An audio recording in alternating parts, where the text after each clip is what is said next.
Alors bonsoir, ici François Poisson pour Télécœur. Nous sommes présentement à Sainte-Cécile de l'Évrard. Je suis avec M. Jean-René Dubois, qui est coordonnateur de la paroisse Saint-Jean-Paul II. Alors ce soir, nous rencontrions, ici vous rencontriez des gens de la paroisse pour discuter de différentes choses, la mission, mais aussi des choses du domaine du temporel, les finances, l'avenir des églises, tout ça.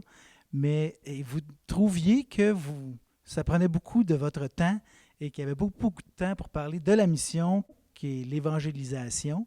Et il y a été question aussi de fraternité dans votre discours. J'aimerais, et pour le bénéfice de nos auditeurs, que vous nous en disiez un peu plus. Oui, euh, je reviendrai en disant que c'est nouveau pour nous ici à la paroisse Saint-Jean-Paul II, n'ayant plus de curé. Le 1er janvier dernier, Monseigneur Gazaille, l'évêque du diocèse, m'a demandé de vivre une expérience nouvelle avec les gens de la communauté, c'est-à-dire être un coordonnateur de paroisse et travailler en équipe avec les gens.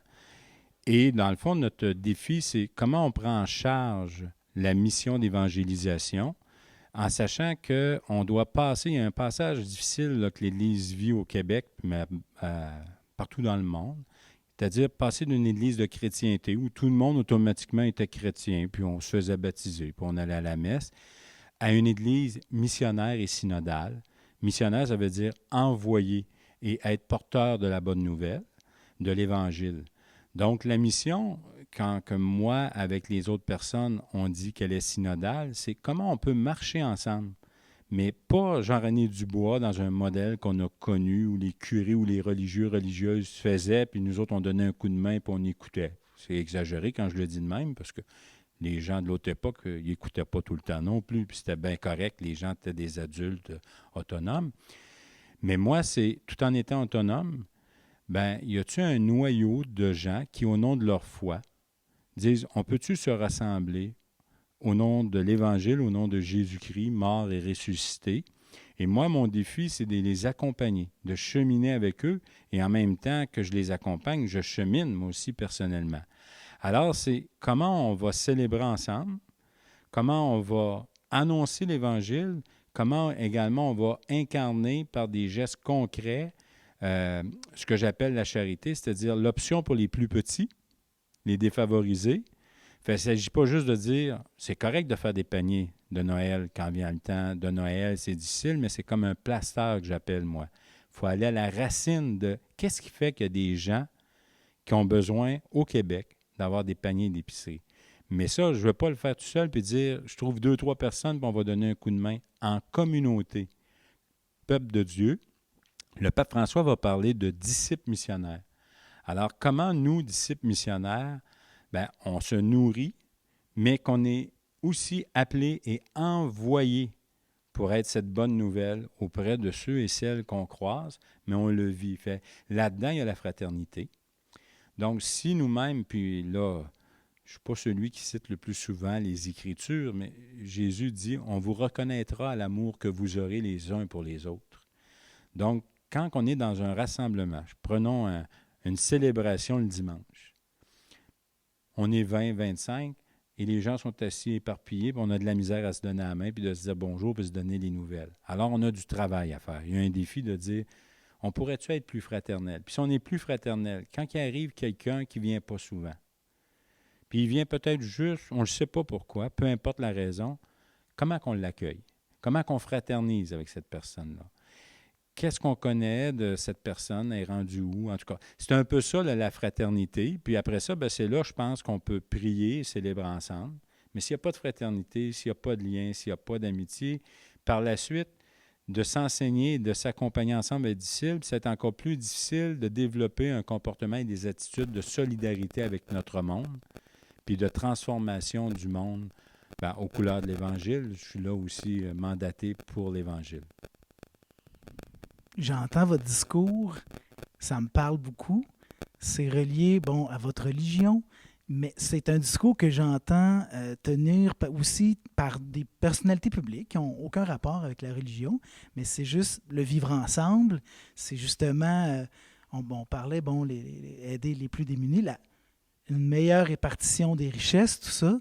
Donc, c'est un discours qui est véhiculé par, pas que l'Église, pas que les gens qui servent l'Église, mais qui a aussi voix au chapitre dans d'autres aspects de la société, heureusement. Mhm. Oui, moi, je pense que au Québec, on a une phrase qui, pour moi, vient dire là, j'ai la foi, mais je ne suis pas pratiquant.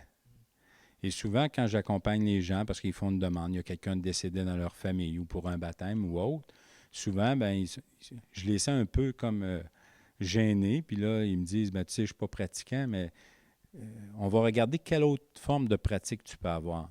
Alors là, ils vont me parler de l'importance des liens familiaux. Ils vont me parler qu'au travail, ils sont engagés pour améliorer les conditions de travail. Ils vont me parler qu'ils trouvent ça injuste. Si on prend l'actualité, là, ce qui arrive par rapport aux femmes ou en Ukraine, la guerre, etc. C'est là qu'on se doit de développer. La religion ou la foi de l'Évangile, c'est plus que juste la messe le dimanche. Puis la messe, comme on était habitué aussi de l'avoir, j'ai rien contre le rituel, ça prend un rituel. Moi, je pense, quand on ne l'a pas, les gens s'en donnent, un autre autrement. Là. Mais l'Évangile est là pour donner sens. Et le sens, dans ce que je célèbre, ça vient nourrir aussi mon cheminement. Et ce cheminement-là, normalement, devrait m'envoyer à accomplir moi-même qui est Évangile.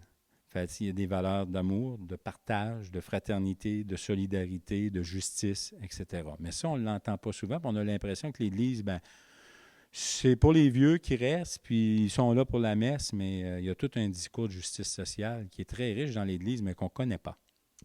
Effectivement, et c'est pas là-dessus qu'on a insisté dans les dernières décennies, tout ça.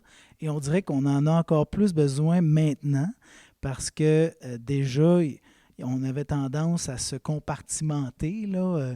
On parle de chambre d'écho. Quand il est question des réseaux sociaux, on interagit juste avec des gens qui ont les mêmes idées que nous, donc ça finit par tourner en rond. Et là, avec la pandémie, il fallait toujours se faire une idée sur tout ce qui arrivait, toutes les nouvelles connaissances qu'on prenait à gauche et à droite. Et je pense que ça a fait en sorte justement de diviser beaucoup.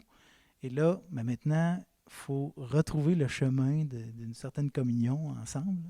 Oui, puis quand je parle de fraternité, dans le fond, je me suis pas levé un matin, là, puis je dis, tiens, je viens de trouver une nouvelle patente. Là. Je dis souvent aux gens, je n'ai pas inventé les boutons en 4 trous, mais c'est dans les Actes des Apôtres. Les premières communautés chrétiennes, au tout début avec Saint Paul, acte 2, c'est là qu'on retrouve que ces gens-là se rassemblaient pour fraterniser, pour partager leurs biens, pour en remettre aux plus petits, aux plus démunis, aux plus pauvres, puis de s'entraider. Puis ils cheminaient ensemble, puis ils s'enseignaient ensemble. Alors, je pense qu'il faut retrouver ça. Au cours, après 2000 ans d'histoire, peu importe l'institution, là, c'est normal des fois que ça prend des tangentes qu'on ne souhaiterait pas. Là, c'est le temps de recadrer tout ça, puis de retrouver. Puis l'évêque nous donne l'opportunité, nous, de vivre une expérience qui peut être différente d'ailleurs. On n'est pas plus fin, on n'est pas plus beau, on n'a pas plus les recettes, mais si on accepte de faire communauté, moi, je pense que ça fait boule de neige. Mais c'est pas pour remplir les églises, là. Ça, cette époque-là, pour moi, en tout cas, c'est terminé. Ça va être une forme différente, dans des lieux différents, mais les gens... ce soir, je me permets de dire, l'assemblée qu'on a eue, on a parlé du forum en Église. Il y a eu 224 personnes de partout dans le diocèse qui est venu échanger sur ces éléments-là que je parle, là, célébrer, également fraterniser, l'engagement. Et les gens ont demandé d'avoir plus souvent des espaces pour pouvoir parler et que ce ne soit pas toujours un monologue par ceux qui président. Alors, j'essaie, moi aussi, quand je suis placoteux, les gens vont dire, tu as la parole, tu parles beaucoup, mais il faut laisser l'espace à l'autre pour l'entendre, puis écouter, puis après ça, ensemble, voir quel chemin qu'on prend. D'ailleurs, il y aura une nouvelle émission qui sera mise en onde sur Télécœur, Ma foi en action. Il y a des premières émissions qui ont été tournées là, au centre diocésain à Nicolette. Donc, un autre lieu pour que la parole se fasse entendre. Ce soir, c'était assez bon enfant là, comme rassemblement.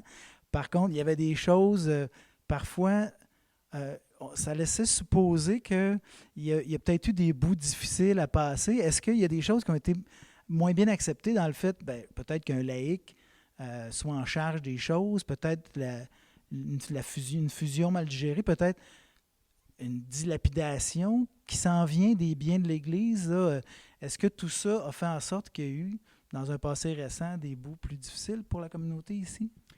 Oui, ça demeure difficile pour les gens et surtout pour nos personnes plus âgées qui ont connu ce que j'appelais tantôt l'Église de chrétienté. Alors, eux autres, ils sont portés en disant, ben là, comment on pourrait faire pour que les jeunes reviennent, puis que nos églises se remplissent, puis etc.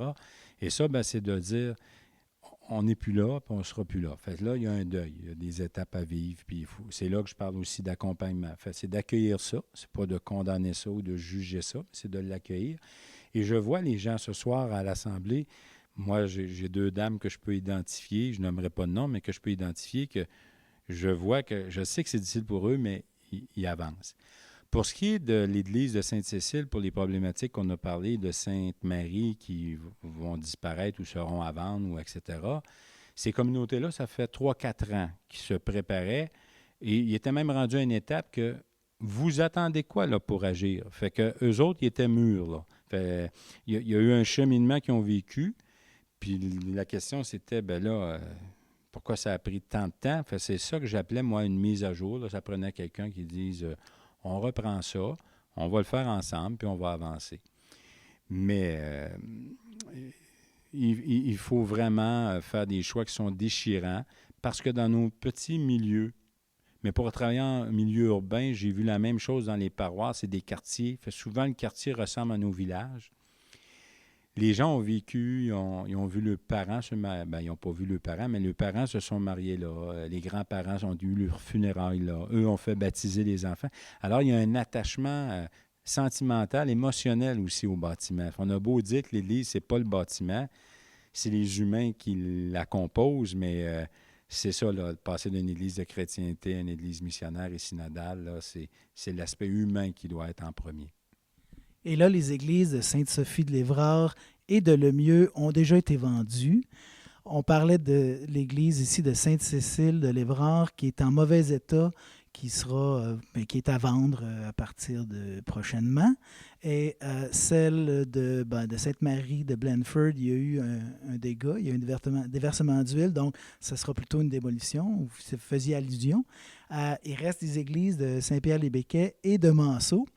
Et vous avez dit rapidement, à un moment donné, pendant la soirée, s'il y avait un acheteur, on y penserait sérieusement parce que beaucoup de l'énergie de l'Église passe à s'occuper des biens matériels et en délaissant un peu la mission. Donc ça, c'est peut-être quelque chose qui est confrontant pour des personnes qui ont vécu là, la grande époque, si on veut, de l'Église catholique. Oui. Bien, moi, c'est sûr que quand j'ai accepté le mandat de relever ce défi-là, c'était principalement pour qu'on travaille sur la mission. En sachant qu'il y a de la gestion, de la gouvernance à faire au quotidien, bon, personne ne pouvait prévoir qu'il y aurait l'accident qui est arrivé de déversement, puis quand ça arrive, tu es en responsabilité, tu l'assumes, puis il y a un beau partenariat aussi avec les gens de la communauté, puis les gens du municipal, les élus, etc. Cependant, si on ne fait que ça, j'ai l'impression qu'en ne faisant que ça, la mission ne se réalise pas. Donc, on ne passe pas à une église missionnaire et synodale. Et là, c'est mon vécu à moi. Moi, j'ai l'impression que je travaille à maintenir le statu quo. Et je ne suis pas là pour le statu quo. On se doit de changer. Si on ne change pas, on va toffer quelques années. Mais à un moment donné, tout ça va disparaître. Et là, c'est ça qui n'est pas facile parce que selon les générations, c'est toute leur vie. Puis là, pour les jeunes, puis moi, quand on dit je suis jeune, je commence à être pas mal moins jeune, mais pour les jeunes, l'attachement n'est pas le même, puis le vécu n'est pas le même. Et souvent, ils ont retenu de leurs grands-parents. Je trouve que les jeunes ont un attachement aux grands-parents parce qu'ils font confiance beaucoup à leurs grands-parents, grand-maman, grand-papa pour des prières, puis tout ça. Il y a une belle complicité. Mais ils ont retenu aussi que l'Église avait été pesante et lourde moralement, puis autoritaire. Alors, on a perdu le visage du Christ qui vient révéler, ou l'Église a comme mission de révéler le Dieu Père plein d'amour et que chaque être humain est un fils et une fille de Dieu bien-aimé. Puis moi, le premier, là, je ne dis pas que je fais toujours des bons coups. Je peux avoir une parole déplaisante, je peux avoir un comportement qui a blessé quelqu'un, mais c'est ensemble qu'on chemine. Il y a une démarche avec les Autochtones, vérité, réconciliation, qui va être longue parce que les blessures sont profondes. Je pense que jusqu'à un certain point, avec les générations plus jeunes, il y a ça aussi. Parce que ils entendent ce qui s'est passé, ils voient la douleur des gens qui ont subi des choses inexcusables, quelque part. Donc, il va y avoir aussi, je pense, avec le reste de la population, une démarche de vérité-réconciliation à faire, mais je pense que c'est entamé, mais ça va prendre un certain temps aussi. Oui, c'est ça. Fait que quand on dit qu'on chemine, qu'on marche, c'est une question de temps. Je prends souvent l'image qu'on a dans la Bible.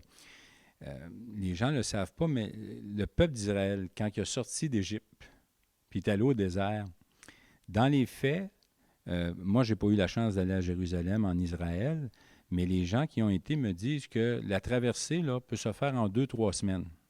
Ils ont pris 40 ans. Ça veut dire qu'ils ont tourné en rond. Je ne sais pas ce qu'ils faisaient, mais dans le fond, ils regrettaient. Ils disaient on était bien mieux si on était resté là-bas. Puis pourquoi? Alors, tout changement, toute démarche de réconciliation, d'accueil de l'autre, dans ce qu'il est, mutuellement les uns les autres, ça exige du temps. Alors, c'est un peu ça. Il ne s'agit pas de brusquer, de blesser, de casser, mais de dire, comment, en maintenant le cap, il s'agit de savoir exactement où on veut s'en aller ensemble. Sinon, là, on va marcher en parallèle, puis on va être peut-être comme le peuple, ça va prendre des années ou des siècles. Mais en même temps, c'est une question de génération, parce que dans la Bible, 40 ans signifie souvent une génération. Donc, la génération qui me précède, pour eux autres, c'est peut-être plus difficile. La mienne, on est comme un entre-deux, puis il y a une jeune génération qui pousse, valeurs en lien avec l'environnement, la planète. Le pape François parle beaucoup de prendre soin de la maison commune. On ne l'entend pas souvent. En tout cas, moi, je parle pour chez nous. Rares les occasions que j'ai de parler de ça et d'inviter aussi des gens à venir nous parler, de nous sensibiliser puis se laisser transformer pour l'environnement. Il s'en vient nous voir, le pape François. Je pense qu'on gagne à l'entendre parce que dès son arrivée, j'ai trouvé que sa parole faisait du bien. Donc, on va voir ce qu'il a à nous dire, mais j'ai confiance. Je pense que c'est un être humain assez exceptionnel. Comment vous vous préparez à cette venue-là? Moi, je n'ai pas un grand rôle à jouer parce qu'on savait qu'en premier, on en était conscient. Il vient en premier pour les Autochtones. Donc, je trouve ça correct. Aujourd'hui, je lisais qu'il y a quand même 70% des places, c'est réservé pour eux. Il y aura quelques membres de l'Église, soit des prêtres, bien sûr les évêques, mais des prêtres, des diacres et des agents de pastoral qui seront invités, mais ça sera un très petit nombre. Moi, je pense qu'il faut profiter de la visite du pape François puis se concentrer en lien avec nos frères autochtones, nos frères et sœurs autochtones. Puis oui, il y aura d'autres personnes, mais en même temps, c'est pas là qu'on aura un grand rôle à jouer, mis à part de dire on va prier puis on va soutenir ceux et celles qui y participent. Préparer les cœurs à s'ouvrir, peut-être. Oui. Là, je vous entendais parler sur la mission et peut-être pour bien la servir, de voyager léger. Il y a beaucoup d'institutions à travers les âges qui se sont, disons, incarnées dans une structure lourde qui devenait à un moment donné qui desservait le message. Alors, est-ce que c'est pas salutaire ce qui se passe en ce moment, puis de pouvoir voyager plus léger pour porter la parole, ça sera un bon coup? Oui, c'est pour ça aussi qu'on parle d'une expérience sur 3 ans. On verra les fruits de ça. Nous, on pense qu'il y aura beaucoup de fruits, mais c'est dans 3 ans qu'on l'évaluera. Moi, j'ai toujours dit aux gens, avec beaucoup de simplicité, il ne faut pas que ça repose uniquement sur mes épaules ou celles de Nicolas, là, avec qui je fais équipe. faut qu'on soit plus de gens.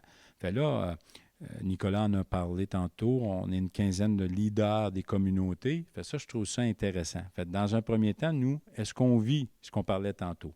La fraternité, célébrer, prier, cheminer, s'engager. Puis allons chercher d'autres personnes. Fait ça va faire plus léger parce que tantôt, c'est ça, c'est que les structures, le parc immobilier est trop lourd pour pouvoir réaliser la mission, et tant aussi longtemps qu'on demeure les pieds à essayer de sauver. Je ne dis pas qu'il faut jeter tout ça à terre et s'en débarrasser. On se doit d'avoir un lieu, mais est-ce qu'il doit être si immense, si nombreux? Je ne pense pas.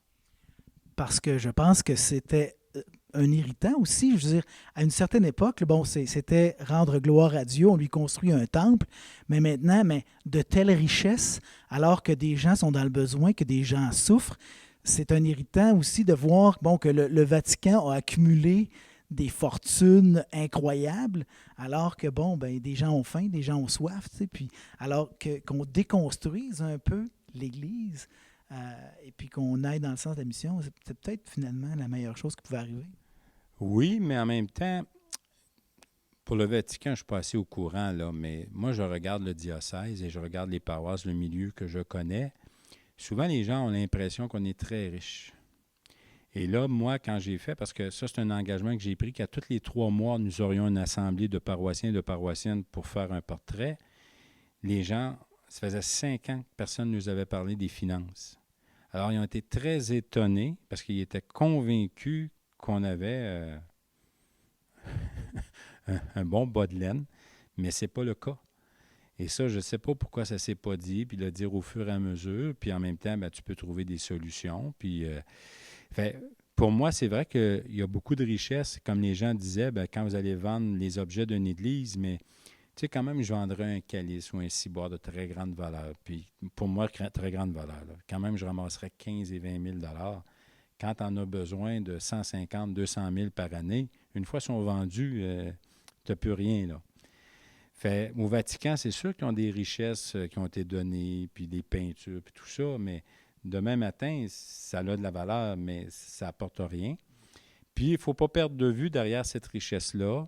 Le pape François n'a pas été le seul, mais il y a des gestes aussi de très grande solidarité et de charité. Je pense au pape qui a amené, je ne sais plus combien d'immigrants là, quand il a visité. C'est en Syrie, je crois que, je peux me tromper de pays, là, mais il avait été visiter un pays, puis il est revenu avec 10, 13 personnes dans son avion pour prendre soin et les amener. C'est ça, des fois, on en entend peut-être moins parler, mais c'est tous ces gestes-là là, qui deviennent importants et qui font sens.